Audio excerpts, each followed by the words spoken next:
Atenção, torcedor do Palmeiras, vídeo de hoje do canal do Nicola vai te contar o que há de verdade num suposto interesse do Verdão em Gabriel Peck, jogador do Vasco. Bora te atualizar também sobre Bruno Henrique.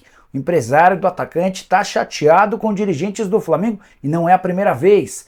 Preciso te atualizar sobre a Globo, certamente arrependida com números registrados na partida entre Palmeiras e Boca Juniors. Bora falar também sobre protestos no Corinthians. Torcidas organizadas pegaram forte contra jogadores e membros da diretoria. Falo também sobre um 6-4 do Bahia contra o Goiás que bagunçou a zona do rebaixamento, tem as últimas do mercado, o salário gigante de Morelos, atacante que deve fazer sua estreia como titular no Santos nesse domingo, e muito mais você não perde por esperar. Antes de mais nada, deixa eu só me apresentar, me chamo Jorge Nicola, jornalista esportivo com passagens por ESPN, Diário de São Paulo, Rádio Bandeirantes, e o objetivo por aqui é deixar você por dentro de tudo que tá rolando com o seu clube do coração para não perder nada, só apertar esse botão vermelho de inscreva-se, combinado? Bora contar que todo esse conteúdo é um oferecimento de aposta ganha casa que te dá R$5 para começar a apostar. Para participar é simples, clique no link que está no comentário fixo, já faz seu cadastro automaticamente, você tem R$5 para apostar, dá uma olhada nas cotações gigantes dos jogos do Campeonato Brasileiro desse domingo. Fluminense e Botafogo, vou de empate, Internacional e Grêmio, outro empate.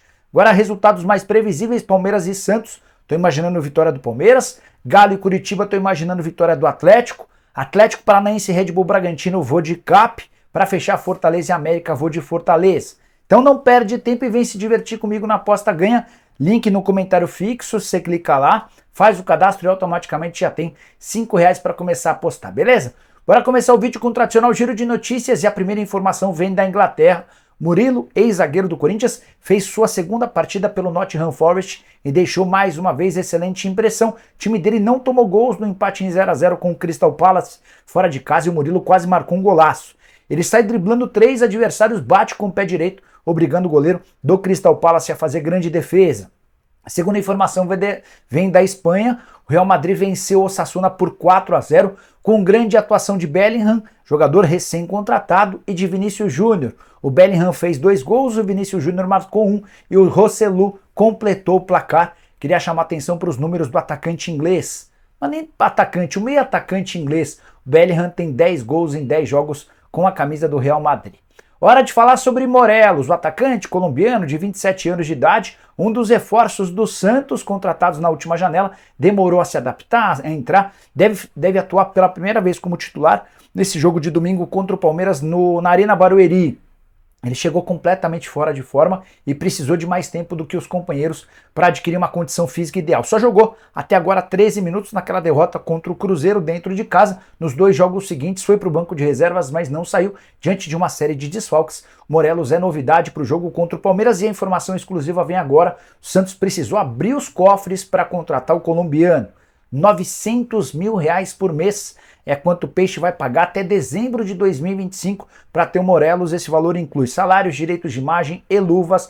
Atleta que veio de graça, por isso o custo mais alto. Jogador que na passagem pelo Rangers teve números bem interessantes, atua como centroavante e também como um atacante de lado de campo. Vamos ver como é que ele se sai com a camisa do Peixe. Investimento altíssimo, jogador mais caro do elenco santista. Bora falar agora sobre o Bahia, que colocou fogo na zona do rebaixamento do Campeonato Brasileiro. É que na tarde desse sábado, na abertura da rodada, o time de Rogério Ceni foi até a Serrinha, em Goiânia, e fez 6-4 no Goiás, jogo com 10 gols, algo que a gente não via desde o Campeonato Brasileiro de 2019.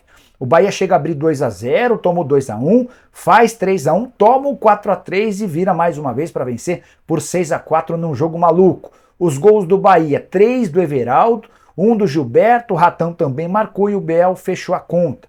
Já o Goiás descontou com 2 gols do Guilherme, que faz bom Campeonato Brasileiro. Teve também gol do Matheus Babi e do João Magno.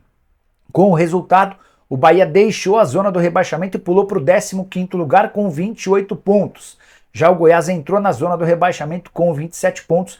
Esse resultado do Bahia complica a situação de Cruzeiro, Corinthians, Internacional, Vasco, Santos e companhia. Todo mundo precisando de mais resultados.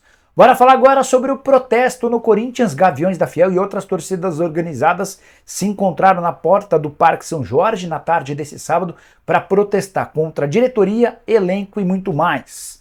Faixas, rojões, protestos, xingamentos e o clima ficou quente. Cerca de 300 pessoas estiveram no Parque São Jorge. A chuva acabou dando uma esfriada no ânimo da galera depois de cerca de 45 minutos de protesto, mas foi possível ouvir entre os cantos: "Fora todo mundo! Diretoria omissa e elenco vagabundo." Teve também o "Acabou a paz." Mexeu com a Gaviões, mexeu com Satanás. Teve uma homenagem ao Duílio, o atual presidente, que está de saída. "Duílio, C3 pontinhos. Acabou com o Coringão." A rima ficou horrorosa porque eu tive que omitir um palavrão, mas imagino que você deve ter entendido o discurso dos torcedores. André Sanches, que está apoiando o André Negão, candidato da situação, também foi bastante criticado.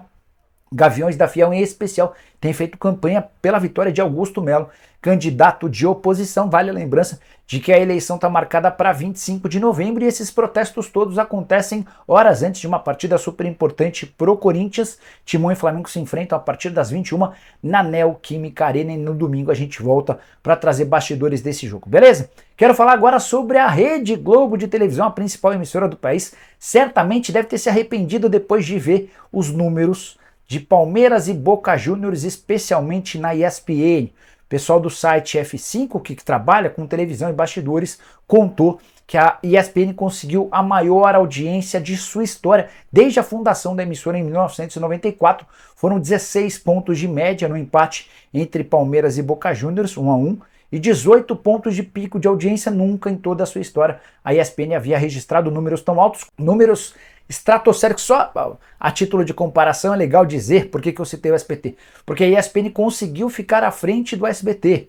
A maior audiência do período foi da Globo, com 2 novelas, depois em segundo lugar a ESPN, em terceiro o SBT, em quarto a Record. Mesmo num canal fechado, com a exibição desse jogo, a ESPN conseguiu números importantíssimos. Importante destacar que é também a maior audiência da TV fechada, incluindo todas as emissoras de TV pago em 2023. Para completar, vale a lembrança de que a classificação do Boca Juniors para a final faz com que tenhamos Brasil e Argentina na grande decisão. Jogo marcado pro Maracanã, partida única, o vencedor leva a taça. Bora falar agora sobre o empresário de Bruno Henrique, Denis Ricardo, que está chateado com dirigentes do Fla. É que nesse sábado ocorreria uma reunião em São Paulo para tentar chegar a um acordo para a renovação do contrato do Bruno Henrique. A lembrança importante de que o Palmeiras tem uma oferta bem melhor do que a do Flamengo.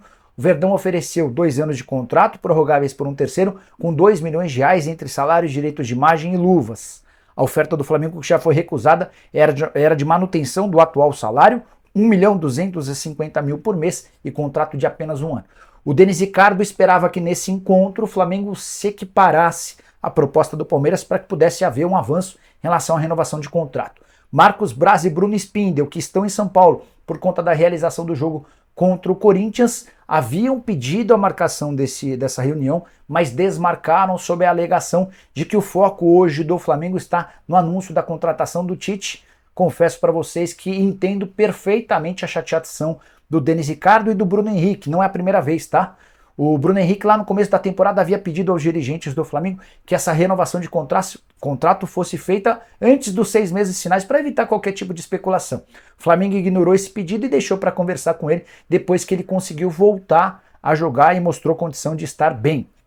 Nesse exato momento, o Olympiacos da Grécia é outro concorrente, é mais um interessado no jogador, e a impressão que dá é que o Flamengo talvez nem tenha tanta vontade assim de permanecer com o Bruno Henrique, por isso tem adiado essa história. Risco enorme de perder um jogador que é fundamental.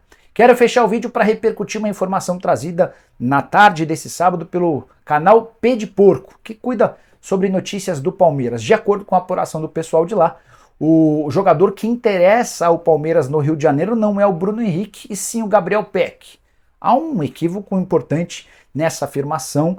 Nem Anderson Barros, nem Leila Pereira desmentem ou descartam o interesse do Palmeiras no Bruno Henrique. Então, ainda que o Palmeiras possa, de alguma maneira, ter interesse no Gabriel Peck, dizer que o Palmeiras não tem interesse no Bruno Henrique é um equívoco. O Palmeiras tem interesse, já abriu negociações, fez proposta e torce para que não exista um acordo entre o Bruno Henrique e o Gabriel Peck e esse negócio avance. Sobre Gabriel Peck, jogador de 22 anos de idade, melhor temporada da carreira, com a camisa do Vasco são 37 jogos, 12 gols e 4 assistências, tem contrato longo com o Cruz Maltino, vínculo até dezembro de 2026, recentemente foi procurado pelo Nantes, oferta de 6 milhões de euros que o Vasco recusou. Só olhando esses números já me pareceu esquisito o interesse do Palmeiras no Gabriel Peck, mas fui consultar uma fonte e a pessoa disse que não faz nenhum sentido que o Palmeiras pense em contratar o Gabriel Peck.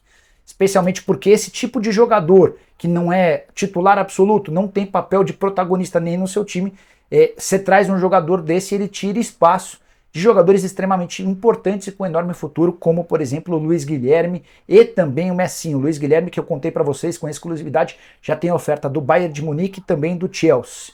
Então, essa pessoa do Palmeiras desmentiu o interesse em Gabriel Peck e afirmou que, de fato, no Bruno Henrique, sim, há um interesse, porque o Bruno chegaria para ser titular absoluto e peça decisiva enquanto o Dudu não volta. Queria saber a sua opinião. Gabriel Peck, Bruno Henrique, que jogadores você acha que o Palmeiras precisa para a temporada de 2024? Use o espaço para comentário, não esquece de deixar like, de compartilhar. A gente volta assim que pintar notícia importante. Abraço, tchau!